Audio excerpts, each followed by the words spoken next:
ভাই এটা হয়, এভাবেই হয়, অবস্থা কিন্তু খুব খারাপ। ফোর্থ টেস্ট ম্যাচে ভারতের অবস্থা কিন্তু খুবই খারাপ।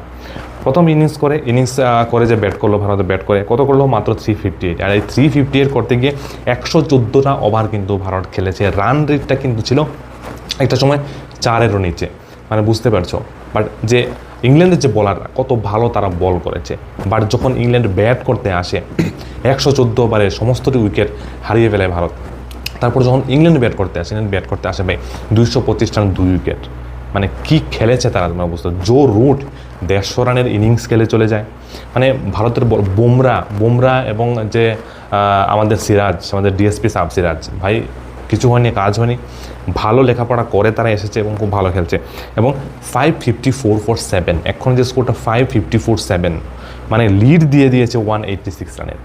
এখানে আগামীকাল যখন ভারত খেলতে নামবে মাঠে, তখন আজ তো ডিক্লেয়ার অবশ্যই করবে না, কারণ আমার যেটা মনে হয় যে 600-র উপরে যখন করবে ইংল্যান্ড তখনই ডিক্লেয়ার করবে।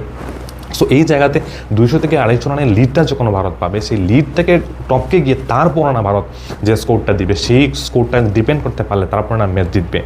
মানে এই ম্যাচটা জিতা কিন্তু ভারতের খুব কষ্টকর ব্যাপার।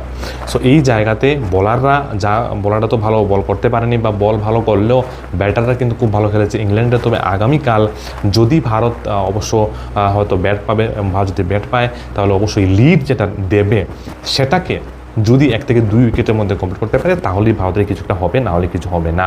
এই ম্যাচ 2-1 অলরেডি সিরিজে ভারত হেরে বসছে, এবং এই 3-1 আমার মনে হয় ভারত, ভাই যদি কপাল ভালো থাকে তাহলে অবশ্যই জিতবে ভারত, আর না হলে কিন্তু মানে স্ট্যাটিস্টিক যেটা বলছে সেটা বলতে যে ভারতের অবস্থাটা খুবই খারাপ। সো কেঁদে লাভ নেই, খেলো, যদি ভালো খেলতে পারো তাহলে কিন্তু জয় হবে।